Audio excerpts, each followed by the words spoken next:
तर तिथं शिंदेच्या शिवसेनेचा दसरा मेळावा आझाद मैदानातच होणार आहे। आझाद मैदानात दसरा मेळाव्याची तयारी सुरू आहे। पाऊस असला तरी मेळावा तिथंच होणार असं आता ठरलंय। आझाद मैदानात दसरा मेळाव्याची तयारी जोरदार सुरू असल्याचं वृत्त आहे। या घडीची सगळ्यात महत्त्वाची ही बातमी आपण पाहतोय।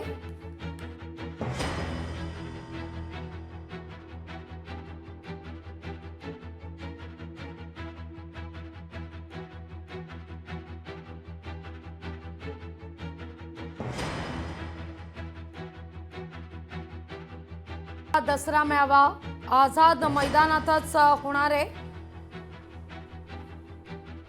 खरं तर म्हटलं जात होतं मुसळधार पाऊस सध्या मुंबई आसपासच्या उपनगरात, त्यामुळे पावसाचं सावट असल्या कारणानं दसरा मेळावा एखाद्या ऑडिटोरियममध्ये घेतला जाईल शिंदेच्या शिवसेनेचा, अशी एक शक्यता होती। त्या दृष्टिकोनातून चाचपणी केली जात होती, पण आता मात्र शिंदेच्या शिवसेनेचं ठरलंय दसरा मेळावा शिंदेच्या शिवसेनेचा आझाद मैदानावरच होणार आहे।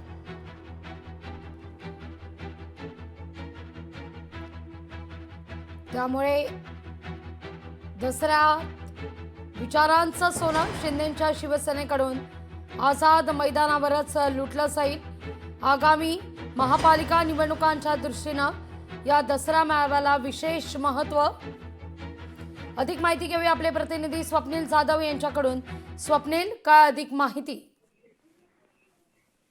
आगामी स्थानिक स्वराज्य संस्थांच्या निवडणुका आणि मुंबई महानगरपालिकेची निवडणूक पाहता दोन्ही दसरा मेळाव्याला फार महत्त्व आहे। खरं तर दोन्ही दसरा मेळाव्यामध्ये आगामी निवडणुकांसाठी जी रणनीती आहे त्याप्रमाणे काही निर्णय होण्याची शक्यता आहे, काही घोषणा होण्याची शक्यता आहे। एकीकडे शिवसेना ठाकरे गटाचा दसरा मेळावा हा शिवाजी पार्क मैदानावरती होणार आहे, तर शिवसेना शिंदे गटाचा दसरा मेळावा हा आझाद मैदानात होणार आहे। त्यामुळे दोन्ही दसरा मेळाव्याकडे राज्यातील प्रत्येक जनतेचं लक्ष आहे, त्याचप्रमाणे राजकीय प्रतिनिधी आहेत त्यांचं सुद्धा लक्ष आहे। आज 2 दिवसानंतर हा दसरा मेळावा होणार आहे। दोन्ही दसरा मेळाव्यांवरती पावसाचं सावट आहे। दरम्यान या संकटातही कशाप्रमाणे हा दसरा मेळावा होतोय आणि या दसरा मेळाव्याला जी आलोट गर्दी होणार आहे, जे विचारांचं सोनं लुटण्यासाठी शिवसैनिक मुंबईत दाखल होणार आहेत, त्यांच्या पदरी नक्की काय पडतं हे पाहणं देखील महत्वाचं असेल। लागवी अगदी धन्यवाद स्वप्नील, तुम्ही दिलेल्या एकूणच या सविस्तर माहिती करता।